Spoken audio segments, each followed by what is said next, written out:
చదవండి. లేవీకాండం 23 అధ్యాయము కొన్ని వచనాలు చూద్దామండి. లేవీకాండం 23 అధ్యాయం 23 అధ్యాయం. రాత్రి చెప్పిన విషయాలు గుర్తున్నాయి కదా మీకు. పెంతెకొస్తు పండుగ ఏ రోజు వస్తుందంటే ఆదివారమే వస్తుంది. ఎన్ని సంవత్సరాలు ఉన్నా ప్రతి సంవత్సరం అది ఆదివారమే వస్తుంది. అంతే తప్ప 7/6 అంటే 3వ నెల 6వ తారీఖున రాదు. అర్థమైందండి? అది అర్థమైందా మీకు? అర్థమైందా? చూడండి, లేవీకాండం 23 అధ్యాయము 3వ వచనం ఏముందంటే, నా నియామక కాలం ఇవి 6 దినములు పనిచేయబడును, వారము 7వ దినం విశ్రాంతి దినం. వారము 7వ దినము విశ్రాంతి దినం. వారం అంటే ఎప్పుడు? ఇప్పుడు చెప్పండి, వాక్యం ప్రకారం వారం అంటే ఎప్పుడు?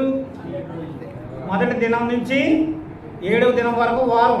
అంతేగాని బుధవారం నుంచి బుధవారం, ఏమంటే సోమవారం నుంచి సోమవారం, మంగళవారం నుంచి మంగళవారం, గురువారం నుంచి గురువారం, శుక్రవారం వారం కాదు. ఇక్కడ క్లియర్గా రాస్తుంది, వారము మీకు విశ్రాంతి దినం.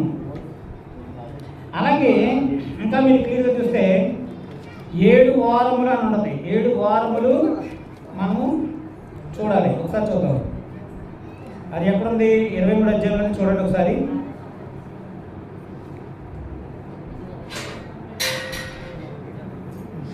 పదిహేను వచనం. మీరు విశ్రాంతి దినమునకు మరునాడు మొదలుకొని, అనగా అల్లాడించు పనులు మీరు తెచ్చిన దినం మొదలుకొని 7 వారములు లెక్కింపవలెను. 7 వారాలు అంటే ఏంటమ్మా? 7 సబ్బాతులని. ఇక్కడ చాలామంది ఈ యశోమెస్సి నామంలో ఉన్న అబద్ధ బోధకులు కొంతమంది ఉన్నారండి. వీళ్ళు ఏం చేస్తారంటే, వారం అంటే 16వ తారీఖు నుంచి లెక్క పెడుతున్నారు. 16వ తారీఖు నుంచి లెక్క పెట్టి సేవ 3వ నెల 6వ తారీఖుకి తీసుకొచ్చి చూపిస్తున్నారు. కాబట్టి ఇవన్నీ కూడా తప్పుడు లెక్కలు అనమాట. వాటిని మనం అసలు అనుసరించవలసి మనకి లేదు. కనుక మీరు ఏం చేయాలంటే, ఏదైనా ఒక విషయాన్ని మనం గుర్తుపెట్టుకున్నప్పుడు పరమతండ్రి యొక్క ఆత్మ ద్వారా మనం వీటిలన్నింటిని కూడా జాగ్రత్తగా పరిశీలన చేయాలి. పరిశీలన చేయకుండా మీరు ఏ పని చేసినా కూడా దానివల్ల ఉపయోగమే కూడా ఉంటాయి. కనుక మీరు అన్నీ కూడా చాలా జాగ్రత్తగా అర్థం చేసుకోవాల్సింది. ఇకపోతే ఏంటంటే, ప్రథమ ఫలాలంటే ఇందాక సహోదరుడు చెప్పినట్టుగా మనమందరం కూడా ప్రథమ ఫలాలని బైబిల్లో రాసి ఉంది. మెస్సయ ప్రథమ ఫలం కూడా రాసి ఉంది. అర్థమైందండి? కనుక ప్రథమ ఫలం పండుగ అంటే ఇప్పుడు మనం తెచ్చిన ఈ పళ్ళన్నీ ప్రథమ ఫలాలు ఏం కాదండి. ఒరిజినల్గా ఏదో పళ్ళు తెచ్చుకోవాలి కదా తెచ్చుకున్నాం తప్ప ఇవన్నీ ప్రథమ ఫలాలా కాదు. ఏంటంటే సింబాలిక్గా తెస్తున్నాం అంతవరకునే. మనం ఆచరించేది చాలా వరకు కూడా అన్నీ నిక్కచ్చు చేయట్లేదు. వాళ్ళకంటే తోటలు ఉన్నాయి. ఏమండి? ఆ తోటల్లో ప్రథమ ఫలాలు వచ్చిన సమయంలోనే ఇదే సమయానికి ప్రథమ ఫలాలు వస్తాయి. తర్వాత మొదటి పనం కోసి పట్టుకొస్తాడు. ఆ తర్వాత ముందు అర్పణ అర్పించిన తర్వాత ఆ తర్వాత కోత కోసుకుంటారండి. కానీ మనం ఇవన్నీ ఏమీ చేయడానికి, ఫిజికల్గా చేయడానికి మనకు తోటలు లేవు, పొలాలు లేవు, ఇవేమి లేవు. కాబట్టి ఏంటంటే ఏదో సరదాగా లేకపోతే కాలక్షేపాలు తెచ్చుకున్నట్టు ఏవో పళ్ళు తెచ్చుకున్నాం కదా, తెచ్చుకున్నాం అంతవరకునే. అప్పుడు మీకు లోతుకెళ్ళి అలా ఉంటుంది పరిస్థితి. మొన్న ఎందుకంటే ఏదైనా గట్టిగా చెప్తే ఇంకొక రకం ఉంటుంది. అవన్నీ వదిలేసి పైనే కొన్ని విషయాలు గాయాలు ఉన్న చోట పైనే రాయడం మంచిది. ఆయింట్మెంట్ ఏమండి?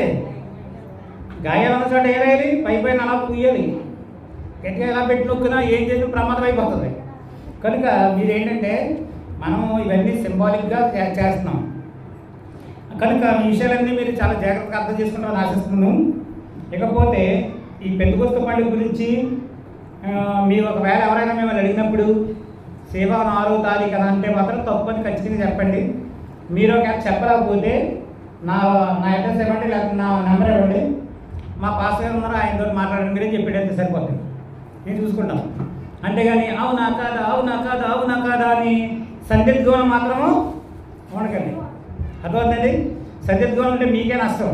ఎప్పుడు కూడా సందిగ్ధం అనకుండా ఏదైనా సరే ఖచ్చితంగా తెలుసుకుని నేర్చుకుంటే, మనం ఖచ్చితంగా తెలుసుకుని నేర్చుకునే దాన్ని మనం ఎదుటి వాళ్ళకి చెప్పడానికి కూడా అవకాశం ఉంటుంది అన్నమాట. ఇకపోతే మార్నింగ్ మనం మాట్లాడుకున్న విషయాల్లో కొన్ని విషయాలు చెప్తాను, మనకి టైం కూడా దగ్గర ఉంది కాబట్టి. ఏంటంటే ప్రతి మనిషిలోనూ కూడా బలహీనతలు ఉన్నాయని చెప్పాను కదండి మీకు. అలాగే సంసోను యొక్క బలహీనతల గురించి చెప్పాను. ఇంకా చాలామంది యొక్క బలహీనతల గురించి మనం మాట్లాడుకున్నాం ఉదయకాలంలో. అయితే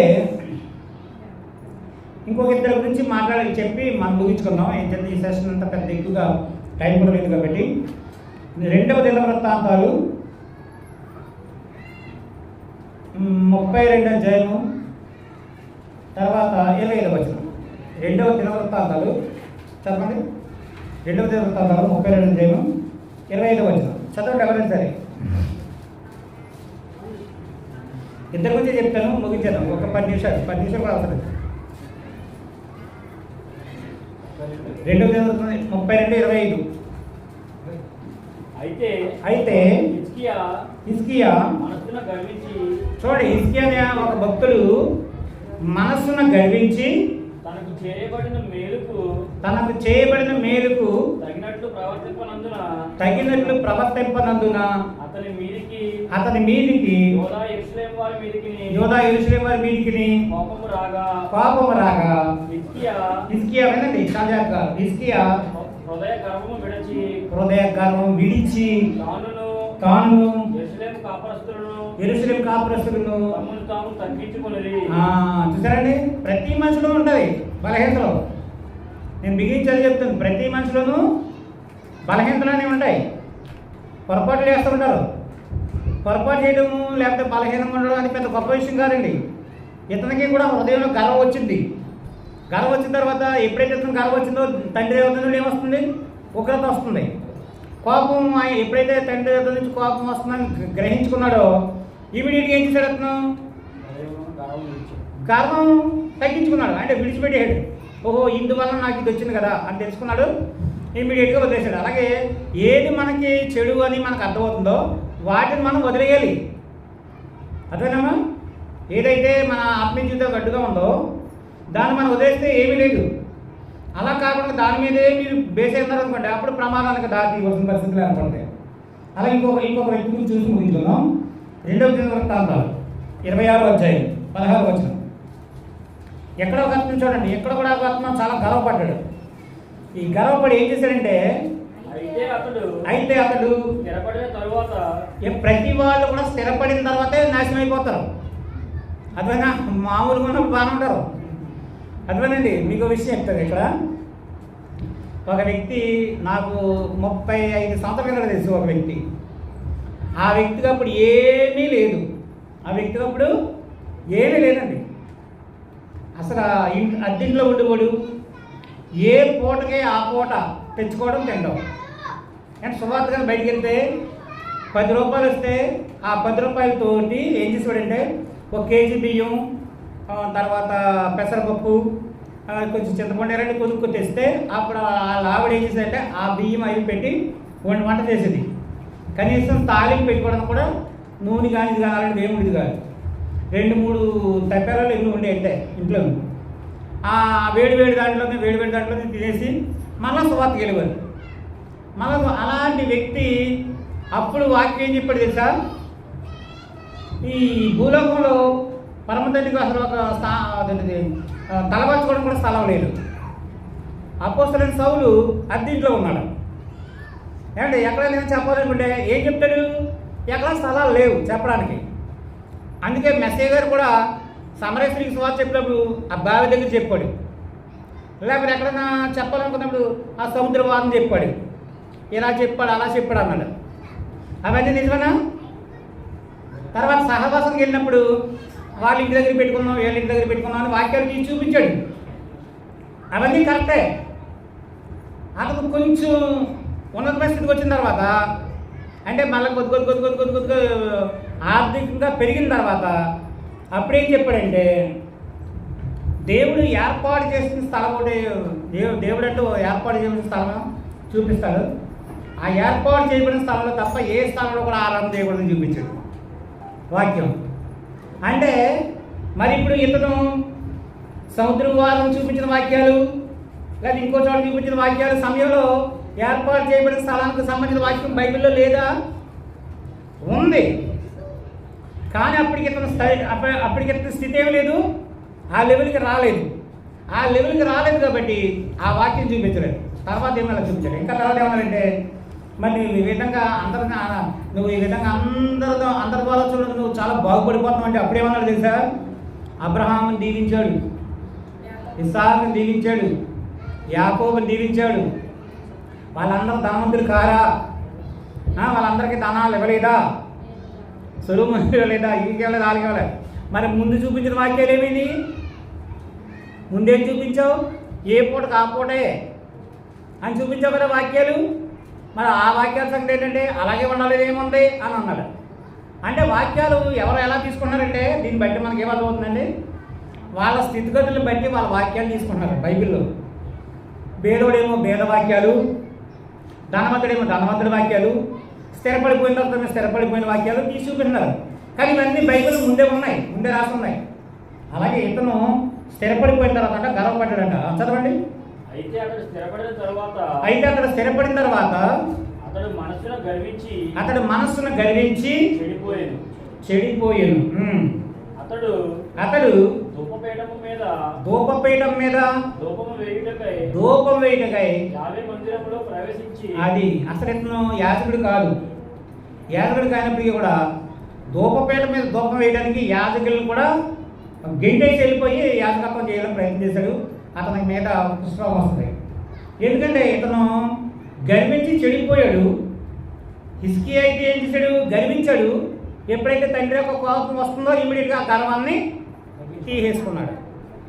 గర్వాన్ని తీసేసుకున్నాడు కూడా మళ్ళీ మంచిగా ఉన్నాడు. అలాగే మనకి కూడా కొన్నిసార్లు కొన్ని కొమ్ములు మొలుస్తూ ఉంటాయి. అట్లా ఏం చేస్తూ ఉండాలి మనం? అబ్బో ఏదో కట్ చేస్తూ ఉండాలి. అర్థమన్నా?